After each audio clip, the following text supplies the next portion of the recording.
because we can. And that's going to be in the back of my mind now the whole time. But whatever. 12:15, we're starting. What is up, everyone? This is Curtis Collings. Welcome to the Sports Hour. Microphone here. We might as well just put it away. We're using the MacBook microphone, but hey, it works. So whatever. We make do. We make do with what we have. So, let's get into it. The Panthers. Preseason action started. We won't talk about the score, and we won't really talk about anything that happened after the second quarter. Not really worth it to talk about because, stuff happened. If you didn't know, we lost like 30-10. I think that was the score. I couldn't be bothered to actually find the real score because all I care about was the first and second drive because that is when Bryce Young was playing and not Andy Dalton or Jake Plummer, one of the two. Which, side note, Jack Plummer, whichever one the one currently playing is and not the old one, he can ball out. Last year in the preseason when he was a true rookie, I saw him live in Buffalo, and he actually played really well. The Panthers won. They beat Buffalo in that game. Whoever wants to find the score of that, you go right ahead. So, they could play. They played like, dog. They played awful. They couldn't get any third down conversions to go, and that was the number one issue I found just on the stat sheet and just looking at the offense. After the starters went out, it was tough. I thought guys like Trevor Etienne and guys like Jimmy Horn Jr. were going to get more opportunity. I guess they didn't. That was the number one thing that disappointed me. It is the first preseason game, and I guess those young guys will get more and more action as time passes, but that first game, I wanted them to go off. Luckily, though, there was a rookie that was quite good for us, and of course, the jersey just came in today. Thank you to my father. Teteroa McMillan, Nalo, so good. It just seems like that is what he was promised to be, except for that one drop in the end zone, but we'll get to that later. That's, I saw one of the craziest stats. If we're talking about Teteroa McMillan, his Arizona Wildcats, the college team that he played for, was not the greatest. 2 seasons before, it was okay. Teteroa McMillan, he came in as a true freshman, put up, I think, over 700 yards, and then in his second season had 1,400 yards on around 90 receptions and had 10-plus touchdowns. In his most recent year of college, the one before we drafted him, he had 1,300, 50-ish, in that range of yards, and only 8 touchdowns on slightly less receptions. The next best player on Arizona didn't even have 300 receiving yards. I mean, he is that good that he was forced to do everything for that team. So, him dropping one pass in the end zone when he wasn't expecting it, I'll give him a break because he's never had a quarterback like Bryce Young before who can actually throw him the ball and, dot up defenses like he did. That second drive, the first drive, whatever, with 3-and-out run, which Chuba Hubbard, 5-yard run, started off the drive. I quite liked. We love Chuba Hubbard around here, our Canadian boy. And then we incomplete pass, which sucked. Or it was a complete pass and then an incomplete pass to Chuba Hubbard, which was just behind him, which was too bad. But for the day, he only missed 2 throws, so that was one of them. We 3-0'd. They didn't score either because the defense looked great on that first 3-and-out, because that wasn't the one we forced the turnover on downs, but on the first 3-and-out, Shooter Sanders didn't even look that bad. It was more so just, I really like the new additions to the pass rush. I think Bobby Brown looks great. I think DJ Wonnum is taking a step up, which, it's preseason. We'll see him against, regular starters and see how that statement, ages, but I really think that he looked great in that game, and he just looked athletic. He looked like he had it, which he didn't at the start of last year, which, Panthers fans, we all noticed. the run stopping, and the D-line was such an issue. Turk Wharton, wish he performed better. He was our lowest graded player for PFF. So, preseason, it's game 1. I don't hold that against him. So, I don't really mind that. Not really the biggest of deals, if we're being honest, with each other. But the key points, the key people that I want to talk about, thank you, Austin, are Nick Scorton, because he looks amazing. Oh my goodness. And then a little bit of Princely. Princely made some big plays. We'll look at that later. I got one highlight of Princely, but Nick Scorton. Man, can this guy ball. Oh, I think we got a steal. I think this guy's first-round talent, and he's going to prove it in the regular season here. It's just the effort. It's everything. He's got the it factor, and it's really hard to, take that away from him.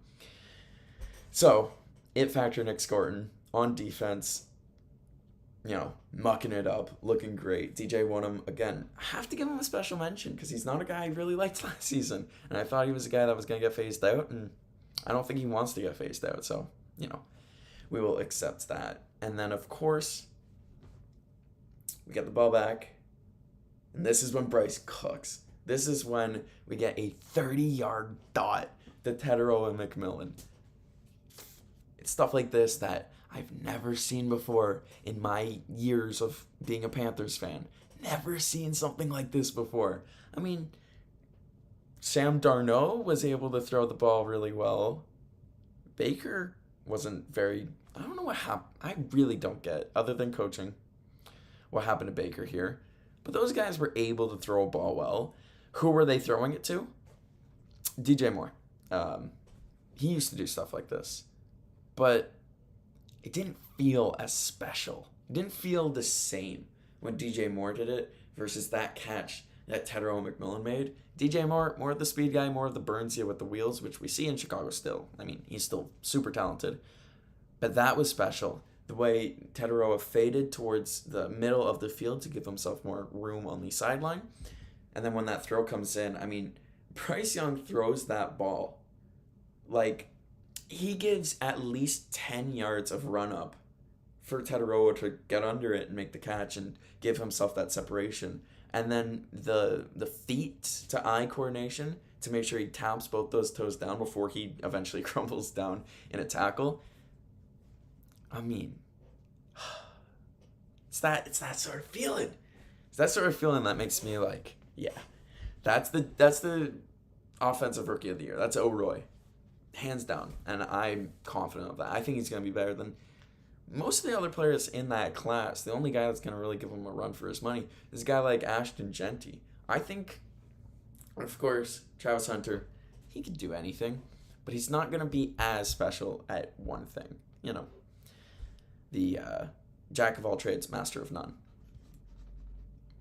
So, Tetero McMillan, that was great. There was also a play where on that throw, he was on the close side of the field. They shaded him up to the far side of the field on the main broadcast camera for another one. I don't know why the defensive back chose to do this, but he backed off. Not smart, because Tetero then ran up, a little cut in, and I swear, there was not a defender within 3 to 5 yards of him. He's just wide open like that. This is not something that Xavier Legette was doing much last year. This is not something... Okay, I'll give it to Thielen. Thielen knows how to get open like this. It feels like Thielen, but in a more athletic, bigger hand, bigger body player. I mean, doesn't get better than that because Thielen was great for us last year. I mean, 600 yards receiving in his age whatever season it is. It's crazy to me, wild to me. So we will accept that. We'll take that. We're very happy about that. I mean, I can't say it enough. I think this guy's going to be the real deal. So, Tyler McMillan makes that catch on the sideline. Chuba Hubbard, of course, continues to be just so excellent. So excellent. Which, huge surprise. I mean, if you told me 2 years ago that this guy was going to be, in my eyes, a top 15 back in the league, I wouldn't have believed you. But then last season happened, of course. We're reaping the benefits of it now. We have a legitimate RB1. He puts us within close range. And then, of course, the touchdown. I mean, this is why we drafted him first overall when we did. Bryce Young, a collapsing pocket, escapes out of it. Field general, directs traffic. He looks like Mahomes when he does the whole, go over there and then throws it. Leads him by a solid 5 yards. Coker gets wide open, and get used to that. Coker is the real deal. If you ask Panthers Twitter, Coker's he's the wide receiver 1. But if you're asking, if you really did look all throughout, Panthers Twitter, they would consensusly, the consensus would be that he is wide receiver 2 right now, over Adam Thielen and over Xavier Legette. This is what everyone is saying, and he keeps proving it. There's no reason to doubt him at this point because of what we'll see later. So keep that in mind. Xavier Legette, your time might be up. It's Jalen Coker season, our UDFA. I really like him, personally, me. Huge fan of Coker. I'm a cokehead, personally, because he's got the best nickname for the fan base in the league. And I know I got a bunch of cokeheads out there with me. So I very intentionally marked this not for kids because, that would have been bad. But, it's necessary. It is necessary to show our love to Jalen Coker. I mean, and then, okay, the other reason I'm going crazy for Jalen Coker is later on in the game when Andy Dalton got in, he threw, I don't know how far it was because it got called back for a 15-yard penalty, but he threw about a 20-yard lob pass. Jalen Coker one-on-one in the slot, throws up one hand and just, like Odell, like a prime Odell Beckham Jr., just snags it. And it's that sort of stuff where it gets the fans convinced that this guy's wide receiver 2, including me. I really do think so. So he was great. Really liked that. And then, of course, the defense, Corey Thornton. Thornton. We did it again. We, as in Dan Morgan, so shout out to the man, did it again. 2 straight years, I hope, we pray, of a UDFA coming into the team and then being a difference maker. Of course, I just gushed about Jalen Coker because, he was that guy for us last year. Had 10 less receiving yards than Xavier Legette in less games because of injury and less opportunity because of being a UDFA. And we see this guy, Corey Thornton, who I have one highlight in particular I'm very excited to watch together, looking like prime Arn Anderson delivering a spine buster. So we'll get to that, but he is our UDFA of the year to keep our eyes on. Panthers fan and Panthers Nation. He's going to be a guy. I'm really excited about that. So, really, for it being a, let's be honest with each other, shit kicking, 30-10, there's a lot to be excited about. A lot that I'm actually coming away with this, that was a good game. And it wasn't, but I come out of it thinking, yeah, that was actually pretty good for us. Because our backups are probably some of the worst backups in the entire league, so I don't really care about what happens when they're in. We're going to get destroyed when they're in. Which is a problem when we get to the regular season and fatigue sets in, injuries set in, and we have to rely on backups. We're going to just hope that we avoid the injury bug this year, knock on wood. So, yeah, there's a lot to take away from this game. That's good. The one thing I will take away from it that is just an objective negative, the special teams. A muffed punt by Trevor Etienne. Am I even saying the right guy? Hold on. There's two Etiennes in the league. And if I've been saying Travis this whole time. I know I have. And if it's Tyler that I'm referring to, then I'm going to I'm going to be mad at myself. Okay, now it's Trevor. Yes. Close call. Close call. But I was correct this whole time. So Trevor Etienne, he muffs a punt. I'm so relieved that, again, I know for a fact I'm going to get it wrong so many times throughout this season. And I better be called out on it because I deserve to be if I get it wrong.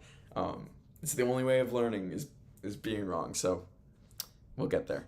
Trevor Etienne muffs a punt. Not a fan of that. Not good. That was how the Browns got on the board first because they started their drive on the 4-yard line, which is pretty helpful, if I don't say. And then the field goal kicking, not great, and it's continued to be a theme in practice. A tweet just came out today. I wish I remember who tweeted it. It's one of the beat writers for the Panthers, one of the good ones.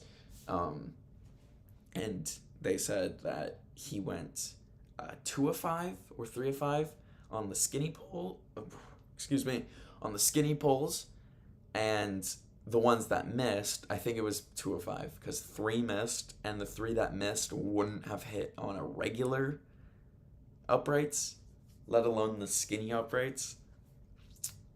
Which is alarming. And his longest one was 50-ish yards. So, a little alarming, a little scary there. Because that was Ryan Fitzpatrick, I'm pretty sure. Ryan Fitz. I don't remember Fitzpatrick exactly. But he might not make the team. So it might not matter. Which is disappointing because he was a really good college kicker. And I thought he had a chance. But right now, our field goal kicking situation looks bad. Our punting situation, I mean, it might matter. I promise you, there's going to be a time this season where punting is going to matter, and we don't even know who that is. It was Johnny Hecker last year. He's gone, I'm pretty sure. So, special teams is up in the air. The only part of special teams that I really trust is Jay Jansen. 1, because he has the show where he talks to the players in the cart, and 2, because he's been with the team for like 16 seasons, like 16, 17 years. So, our long snapper, the only guy I can trust on special teams. Because, Trevor Etienne, that scared me a bit. And Jimmy Horn, again, these guys, I want them to be explosive. I want them to come out and show me why fans are hyped about them and why the coaching staff is, gushing about them. But we'll save that for the next game. And what I feel like we should do now is go ahead and look at some stuff on Twitter. Because I bookmarked, that's how we say that. I bookmarked a lot of stuff from that first game and some stuff from the Panthers training camp that I feel like we should all look at together, give you guys a little more understanding. And as someone who has lived, eat, sleep, breathe these Panthers for the last month or so, and has been keeping up with them at an unhealthy level. I mean, I've been watching the Tedero McMillan vlogs that he posts on YouTube. My Twitter is absolutely filled with Panther stuff. And maybe it's stuff that you don't get to see. And this is all going to be stuff that I feel like you deserve to see, really. So, if I want to take it away, which I do, we're going to do some Panthers Twitter time. So, starting it off, there's going to be a little bit of there is going to be a thread that we're going to look at first. And of course, I want to thank everyone who supplies these tweets because this wouldn't be possible without you guys. The Panthers community is awesome.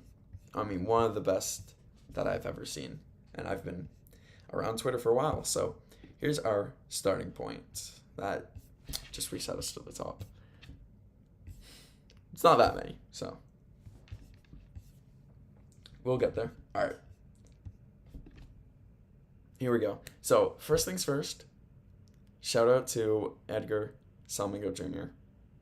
This guy's been incredible on Twitter. Please go follow him if you haven't. He broke down the first game. Here's that Tedero McMillan catch that I was talking about earlier. So Bottom of your screen, Bryce drops back, throws it now, catch made. That's special. That's special. That tell me you've seen something like that before in a Panthers jersey. And I'll call you a liar because no way. That's a special play. There was some penalties going on in the game. If you look at the top of your screen here, hold. Oh well. We're going to be talking about the middle linebackers quite a lot because we play in a 3-4. We have two middle linebackers, one of them being Wallace, and then the other one being, of course, Roseboom. So, Roseboom, the man that got held on that play. But here we are, Corey Thornton, Arn Anderson, spine buster on the turf, get down. I mean, this is what we're here for. This is what Panthers football looks like. Oh, again, I want to go over it again because they showed us so many different replays of it. Boom! I mean, it's just fun to watch. This is the type of stuff that all regular season, give that to me. Give that to me, Corey Thornton. Of course, we also got DJ Wonnum. This is what I was talking about, gushing about him earlier. He was so good at breaking through the line. Not quite as the nose, but just off center. They don't show a replay, so he's going to be on that line there, on the bottom of your screen, and gets through. Not quite the most bottom guy. He's not an edge rush guy. He's on that line, and he just digs through the trenches. Very impressive stuff. And here is the touchdown. So excited. So excited for this. All year this is going to happen. And teams are going to be crying because they don't know what to do. They do not know what to do when Bryce Young decides to roll out of the pocket and create opportunity. Look at this view. Collapsing around him, and it does not matter. There's not many quarterbacks, I feel like, that can do that to the level that Bryce does. Of course, this is against backups. This is preseason. A lot of these guys might get cut. Who knows? But as an individual, on an individual level, this is special stuff. And then Nick Gordon. Oh, he's so good. He's so much fun. So what you're going to be looking at here is the man that made that tackle. When it replays, he drops back into coverage and then attacks as soon as he sees that pass goes out. So you watch him at the top of your screen on the line. Drop back, rush. Such a smart play by a rookie playing in his first ever preseason game. And then the muff punt. I don't want to look at this too much. This was unfortunate. It makes me sigh. Because that sucks. Rico Dowdle here. The ball hits the turf, but they don't review it, so it's a catch. And catches are great. If this is a guy that could come in and save a drive just in one play, then I will like him all regular season. And that's all it takes, really. Just as long as we're winning, really. There's a sack. We don't need to see a sack. And then we'll finish off here that I got very excited seeing this live. I thought we were about to get a safety on Shadur Sanders, but he has the wherewithal to get out of there and, actually get a completion downfield, which was very impressive. But you see 2 rushes right up the middle on that. They just killed that line. And I said it before when I was talking about Tedero McMillan, but as a Panthers fan, not something I've really seen before. Of course, we have Derek Brown, who was fantastic for us, and I got to thank him forever for that. Missed last season, but he's going to come back this year and be excellent again. I hope, but this many guys all at once being this dominant, it's going to be a fun regular season. I promise it's going to be a fun regular season. As, of course, we keep scrolling along here. This was more defensive work by Nick Scorton. Number 11 on him. Could give up easily here, but doesn't. And actually is the man to force him out of bounds for a negative gain of yards. And then you don't see at the end there, but Coach Canales gives him the love he deserves because look at the hustle. Look at the hustle. Oh my goodness. And of course, in this moment, I gotta say, Shadur Sanders, He did good. He played really good. I liked watching him play football. I thought he was entertaining. I thought he moved around well. There was a few mistakes he made, but every quarterback makes mistakes. Even Bryce Young made mistakes. So I thought he played a really good game. So shout out to Shooter Sanders. There's been some Browns fans I've seen in Panthers spaces that are absolutely toxic. But more often than not, they're Browns fans and we're Panthers fans. So we've both been through a lot. And you guys deserve something like this. You guys deserve an actual star quarterback. And then, of course, here's our Coker highlights. If you look at from the slot, Andy Dalton gets him. I mean, these are not plays that normal wide receivers make. This is a special play. And this is a guy that I feel like if given opportunity, will take that opportunity. And I'm so upset that this got called back because that was one of the more special plays of his career so far. And here we go. Now we're going to have some fun because we're looking at the nose tackles of the team. We're looking at Bobby Brown here, who played really exciting and gave us a little bit of hope, a little bit of optimism as we make this bigger. He's going to be, I'm pretty sure, number 97 right up the gut there. Or he's number 99. I can't remember. I think it's 97 because 97 is the guy that goes off in all of these clips. And I promise you, if 97's DJ Wonnum, then he's made me an even bigger fan. And we're actually going to fact check that as we speak. Now, DJ Wonnum's 98. Bobby Brown is number 97. So, no, huge fan of Bobby Brown. Really big fan of what he brought. And if we get that 97-98 connection with him and DJ Wonnum both playing good this year, man, sky is the limit for that D-line. Give it one more watch there. Number 97 breaks through. Just so easy, too. And this is where I have to give Shooter Sanders his respect. Because the fact he doesn't take any sacks in these clips and still gets completions off with that pressure in his face, it's very impressive work that he's putting in here.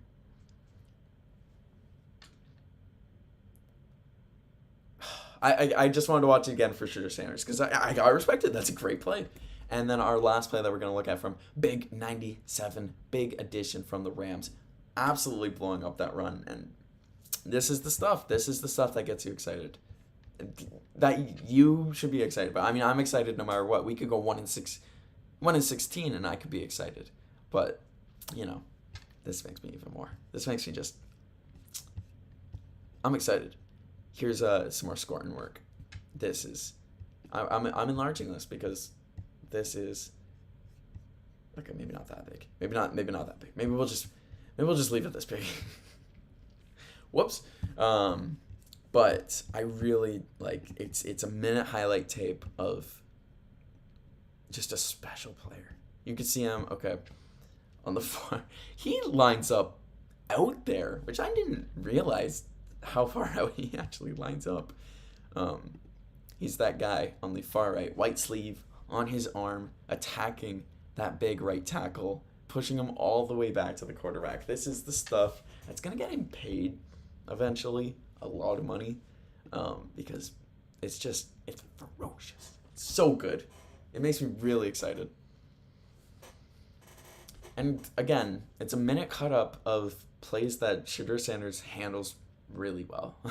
That's the other downside to this is, yes, Nick Scotton is a beast and he's demolishing this O-line. But there's a lot of plays where Shooter escapes him and makes a play. And I gotta respect that, but I also gotta worry a little bit that there might be growing pains with the whole, chasing and attacking. But we'll find out. Of course, season's gonna be long. Preseason's even gonna be long. I want regular season already, but I know we still have 3 more weeks of preseason. But yeah, just watching his domination is really fun. And speaking of him, we got his PFF grade. It was 91.8, which was one of the highest PFF grades in the league for that week. A sack, 2 pressures, a couple tackles for loss, a 90.6 pass rush grade, and a 28% win rate. These are incredible numbers. And then if we look up here at some of the highest rated players, highest graded rookies from yesterday's great game, shout out Max Chadwick, you got number 1, Nick Scorton. And then, of course, Carson Schweissen. We're going to do this. We're going to get it. Schweisinger also played phenomenal, which was very noticeable. And the broadcast also told us to notice him. So there you go. As we continue on, we look at more PFF grades. Of course, Icky was really good in that game. Same with Bryce Young, as we all know. And shout out to TJ Luther. He was the guy that went off when a lot of people stopped watching. And then, of course, Jalen Coker down there, 74.5. I feel like it deserved to be higher, but I don't know how they do their grades. I just know that there's a number, and if it's high, it's good. So, 74. It's not that low, if we're being honest. So I'll take it. Again, shout out to Edgar. And then here we go. There's a reason why it cuts off where it does. He drops it. And this is what I was talking about with not playing with good quarterbacks and not playing in good offenses. I promise you that Teteroa was not ready for this ball. And if the clip continued on, you see him tap his chest and throw a thumbs up because he knew that was a perfect ball. Look at the anticipation. But no catch. This is not something I'm worried about. This is actually something that gets me excited. And a lot of other fans excited too, clearly, because in the regular season, after these guys know each other for months, this is going to be automatic. It's going to be automatic. As another look here at that Jalen Coker touchdown. I love this view because look how easy Coker gets open at the end of that play, and look how seamlessly Bryce rolls out. And if he really wanted to, he could have burned that guy, but he slows down because he knew the smart play. And then one last look, because I really do I want to look at Coker here. Look at him in the end zone. Not a chance he was going to get covered on that play. He was so open and just made the defense look foolish. Now, Princely, this is the one highlight I have of him. It was more of the Nick Scorton show, but he was quite good. If we see him on the left there, he absolutely demolishes that left tackle, gets right past them. I know it's a screenplay, so the guards are shifting, but he's trying to block him. It's not like he's one of the pull guards. He's one of the blocking guards trying to stop him from getting a sack, and just close. If it wasn't a screenplay, that is a sack every day of the week. And here's some of the lowlights. Shout out for the For Panthers Only podcast. So Trevin Wallace plays this great, number 32. It's number 56. It jumps up onto the running back there and just eats dirt. I don't know what he was doing. Why does he attack the running back like that? You see him on the right side of your screen, attacks, comes up, and just, did he think it was a run? I don't know. A great recovery by Wallace here. Him jumping up into the play to give Shadur Sanders no option other than to throw it way over his lengthy frame. It saved them there. It saved them a first down and, continuing to play defense. But it'll get better. Now, you might be questioning, hey, Curtis, we've watched a lot of highlights, and Xavier Legette has not come up once. Why? What's happening? Well, Panthers fans, I'm pausing this. I don't want to keep looking at this low light. That's fine. Panthers fans, we all know that Xavier Legette had to work on his hands this offseason.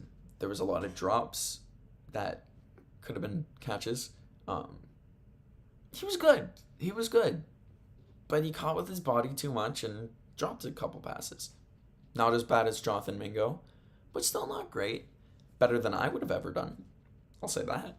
But not quite that level you need from your first round wide receiver. So, offseason, all offseason by Shania Quick, I think that's her first name. She's an awesome reporter for the Panthers. And other reporters was that he's been working nonstop on the jugs machine, getting his hands right, getting his hands ready. He also put some off-season videos out of him boxing. So we'll get to that. Again, the NFL showed Coker and Bryce Young some love here. 2.8K likes. I'll take that for my Panthers. Look at the top of your screen. Top of the screen, top left of the screen, you see number 17. Give him the right, give him the left, give him the right. Oh, he's giving him the combo meal. Oh no, he goes for the double leg and doesn't work out for him. He doesn't have the leverage. Let's get a different view of that. Let's get a new view. Right hand, left hand. Combo work. Shoots the double. Doesn't work out, but I like it. I like it, Xavier Legette. Those are those hands that I want to see catch footballs, not punch guys in helmets. But, if you're going to do it, you're going to do it. And the guy that he chose to do it to is a dick. That guy threw footballs at Chuba Hubbard's head at practice or something like that, I read, and has a long history of just being a troublemaker. So, shout out Legette. And then that's it for the game highlights.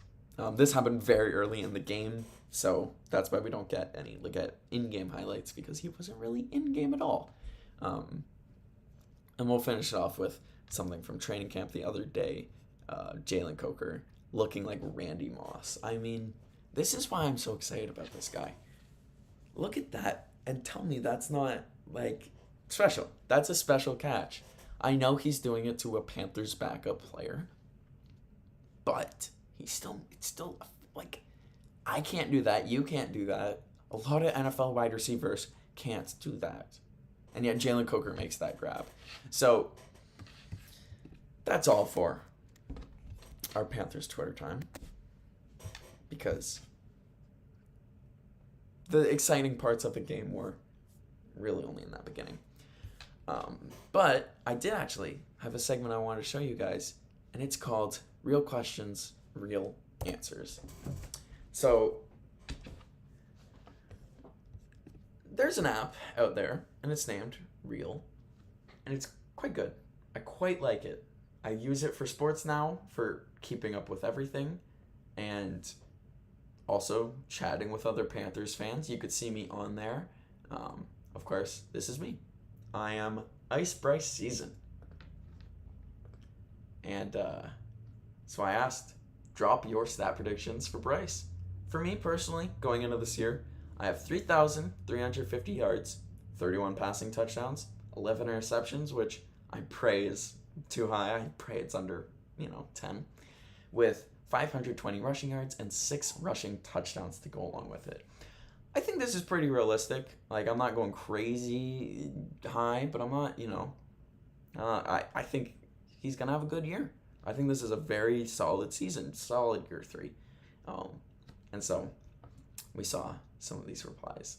The first reply I got was from BY9 at the bottom there. I'd say 25 to 28 passing touchdowns and 8 to 11 interceptions.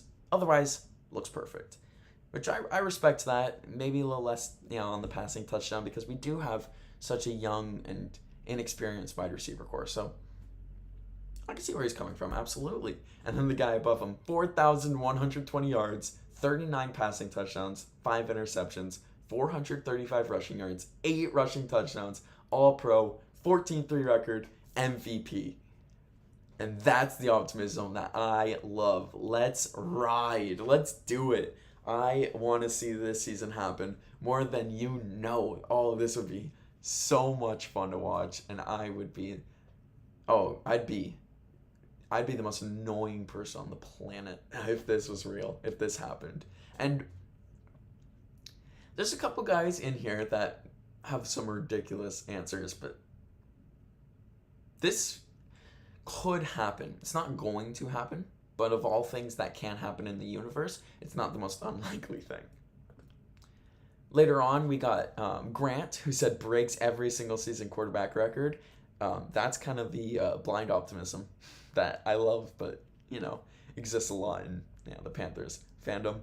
And then Panther 15 says 2,985 yards, 28 passing touchdowns, 7 interceptions, 640 rushing yards, and 7 rushing touchdowns with an 11-6 record.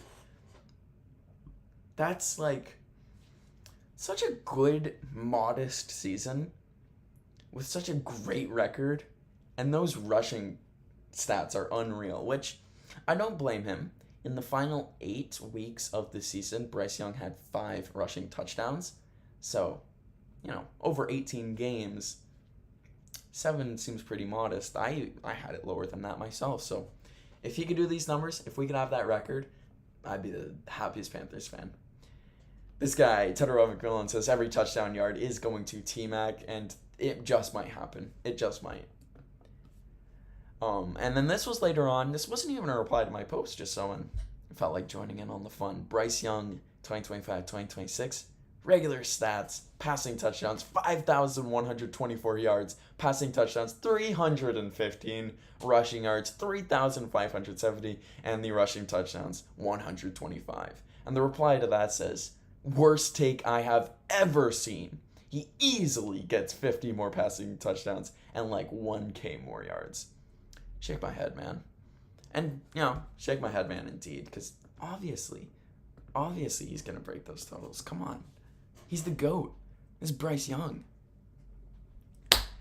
So that is the Carolina Panthers so far this offseason. Some of the big things that I didn't mention and some things that I haven't really seen anything about. The safeties. Trevor Moehrig hasn't really had anything come out bad about him, which is good. But he also hasn't had anything good come out about him, which is bad. So we'll take it, I guess. We're right in the middle. That's really going to be a regular season wait and see type of thing. But other than that, you don't hear much. I mean, I've seen a lot of highlights of Lathan Ransom. He looks awesome. He looks like he's going to be a really good player. I think we got a steal there in the draft. But other than that, Damani Richardson, I've heard nothing about. Chow Smith-Wade, I've heard he's been playing really well, so we're going to hope for breakout from him. But other than that, it's been, quiet. It's been quiet. But that wide receiver room looks good. Bryce looks good. The O-line is the exact same as it was last year. The tight ends, Jatavion Sanders, has lost 15 pounds and has gained muscle. So he cut and then started working out more. He looks like a new beast. Same animal, new beast, which is awesome. And if he can be, that tight end one for us this year, really surpass Tommy Tremble, then sky's the limit for him. I'm super excited. Only thing's the kicker. And we'll see. It's something that killed us in the past, and it's very much so something that could kill us in the future. Now, the jersey's not going to make as much sense for the rest of these, but, Toronto sports time. And I'm sorry to anyone who doesn't care so much for Toronto sports. Too bad, because this is the Curtis Collings presents the Sports Hour, not just the Sports Hour. This is my Sports Hour. And so for my Sports Hour, we're talking about the Blue Jays, and then later on we'll talk a little bit about the Raps and a little bit about the Maple Leafs. But for now, the Blue Jays, who... I'm smiling. I didn't think I'd be smiling. Last year, at this time, frowns, anger, horribleness. We were so bad.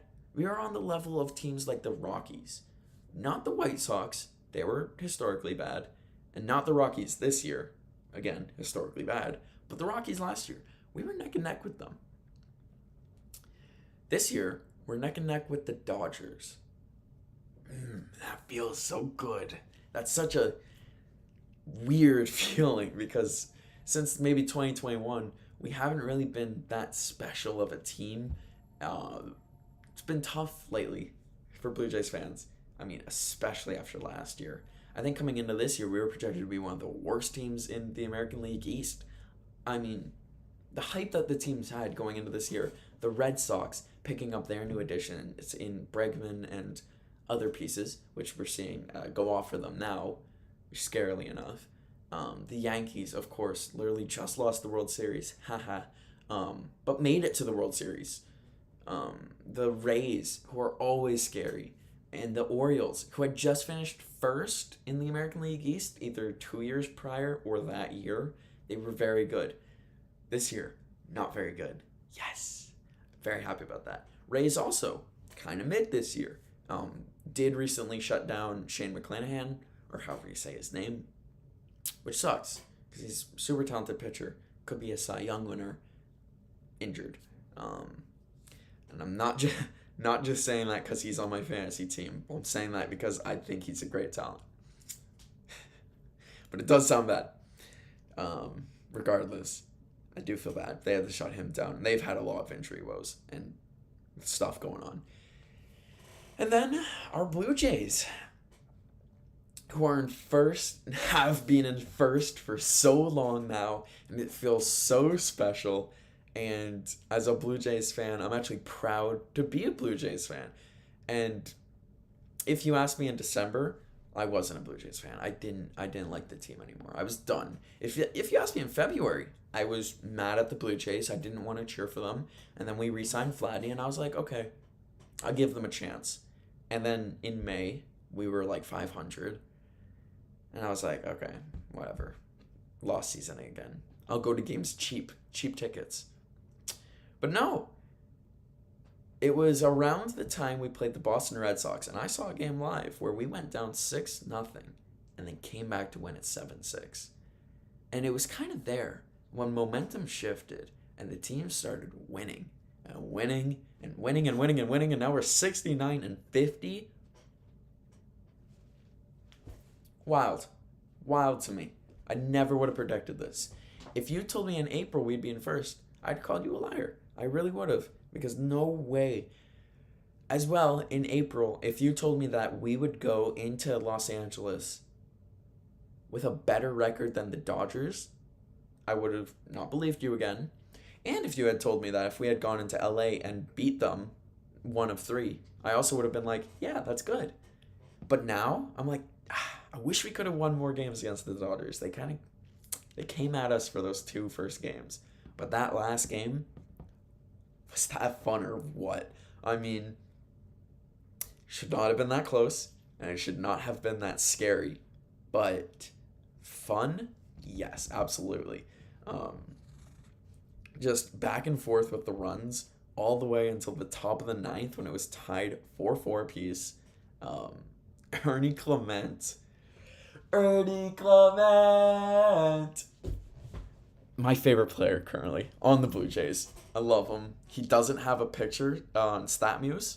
Shout out StatMuse for the player portraits. So I had to go with Addison Barger instead, who was fantastic. But a 395-foot home run to center, left center, puts us up 5-4. And then we're in the bottom of the 9th with Hoffman in, our closer, who gets 1 out at some point. It's not the important part. He loaded the bases with 1 out. And loaded the bases. The batter that was up was Shohei Ohtani, who is Asian baseball Jesus. And I was shitting bricks. I was terrified. I will not lie to you. I was absolutely...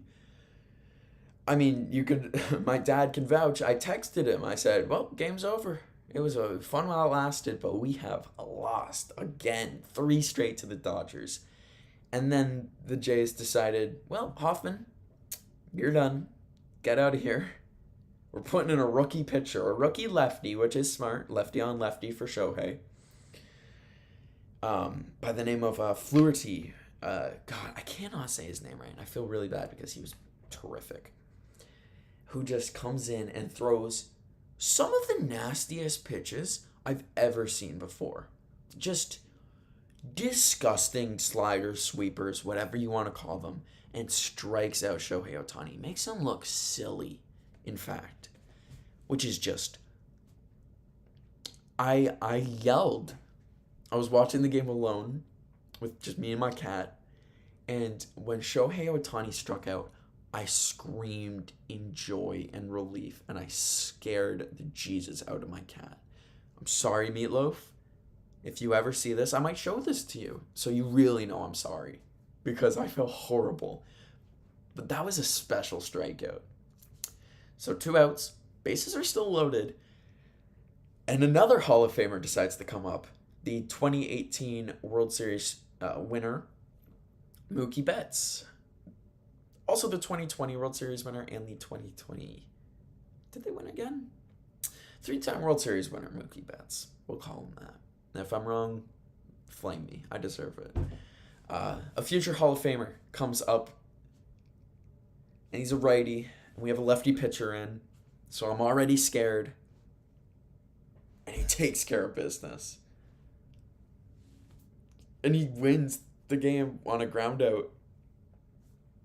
Barger picks it up, throws over to second, game over, we win. Ernie Clement, game-winning home run, and Flaherty comes in, wins it. I mean, it's a speechless feeling, and if we had won this series, 2 games, if we had won 2 games out of 3, I would be over the moon. I'd say, if that's the World Series, I got hope for this Blue Jays team. But right now, I think if we make the World Series, and the Dodgers do too, they beat us because of, what I just saw, which sucks. Because that was really exciting stuff. That was really good stuff from the Blue Jays in that final game, other than Hoffman, who really wanted us to lose that game. But we got a series against the Cubbies coming up, which I quite like the Cubs. I like what they got going on, which scares me because they can beat us. It's another really, really tough series to go from the Dodgers to the Cubs, which is going to be tonight, 7:07 p.m. Be ready for it. This is Tuesday, August 12th, of course. The 76-50 Cubs are facing off against the 69-50 Blue Jays. Blue Jays looking for win number 70 on the season, and I think they can do it. I think these are going to be some really high-scoring games. Of course, we are going to be playing in Toronto, I want to say. Doing the research. We are in Toronto. Sorry about the clap. That might have been really loud. But we're in Toronto for the game, so expect some high runs. Of course, if it's a windy Wrigley day, of course, balls fly out of that field too. But, the Rogers Center has had some real high-scoring games, so I really think that it's going to be an exciting game. I'm probably going to be watching. You should too. Tune in. Now, finishing off, we got 2 teams that are in the dead of the offseason. The Toronto Raptors and then the team we'll talk about later. And the team now will get their own dedicated day later this week. The Toronto Raptors, a team that resembled a G League team last year, which is too bad because I quite liked them.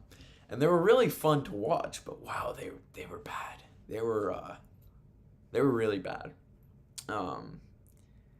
But this year, they might be good. They won't be great, if we're going to be honest with each other. And we got to do that from time to time. We can't lie to each other forever. They're not going to be great. They're going to be good, though. I really think they're going to be, like, mid to good. If last year we were bad to mid, like, we weren't bad. Teams like the Charlotte Hornets were bad. And the Wizards were bad. We were bad. We were like, yeah, we were bad. But we were mid. Like, mid to bad. Like, the Bulls are mid. We were bad. The Wizards were bad. So, that's how I would describe it. This year, we could be good. The Bulls, still mid. Now we're good. That's where I think we'll be. There's a real chance we could be a 6th seed this year. But we probably won't be. We'll probably be in that play-in again. And I think we'll win. I think that the Raptors are going to be one of the top 8 teams in the league this next year. Not league, in the East. League would be insane, but the Western Conference... I think the Western Conference still has 12 teams that might be better than the Raptors. Maybe 11 or 10, but that's just how deep the West is. Teams like the San Antonio Spurs, who I quite like, and I think look amazing, are in a similar position to the Raptors, where they might be fighting for that 6, 7, 8 seed. That's how good the NBA is. It needs to expand. It needs to thin out its rosters more because it's too good. I think the league is at too safe of a point, and everyone keeps talking about we need changes to the league, we need less games. No, we need more teams, we need more variety. The NHL has expanded to 32 teams. NFL's been at 32 teams forever now.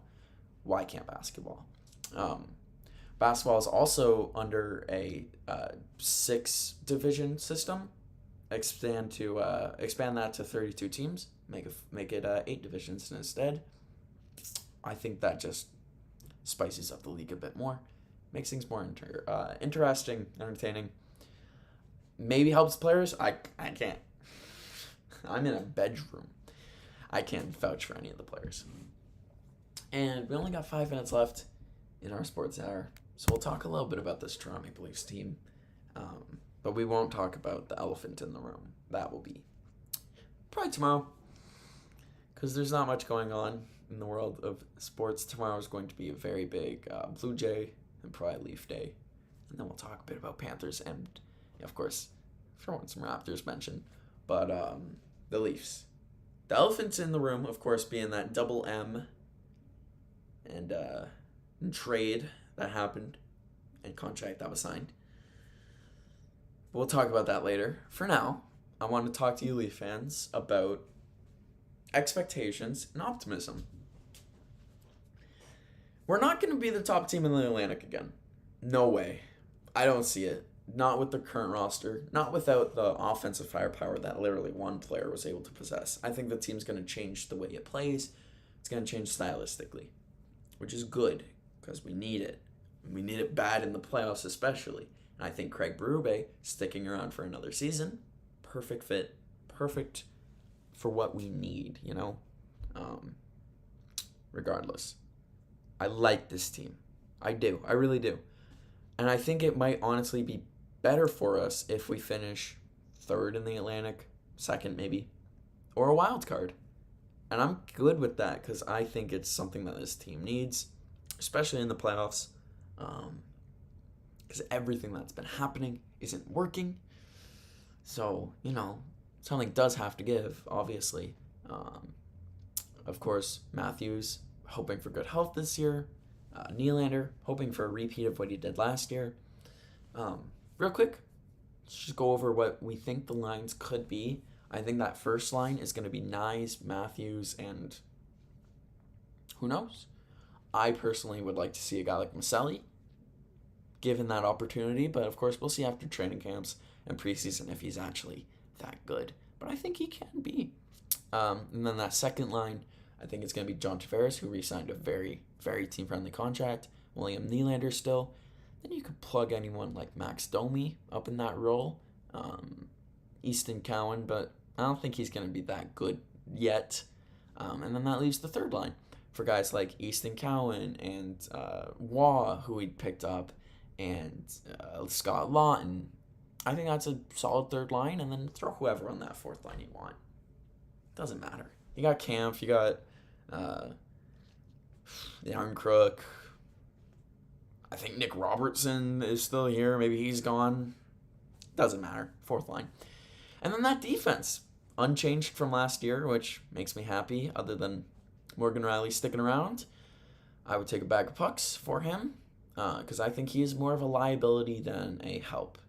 That concludes my TED Talk. We'll talk about this more tomorrow. And that does conclude the first Sports Hour with Curtis Collings, a.k.a. Curtis Collings Presents the Sports Hour. Whoever it is, watch this. I want to thank you. And then, of course, I want to thank my brother. I want to thank my dad making this possible. Motivation, resources, the room, the Wi-Fi. It's all things that make this a reality. So thank you. I do want to thank myself for actually doing this and committing to it. And we're going to see you tomorrow. Dakota Joshua. Good mention. So yeah, we'll see you tomorrow. We'll have more fun talking about the Leafs. And we'll just have more fun in general because it doesn't get much better than that.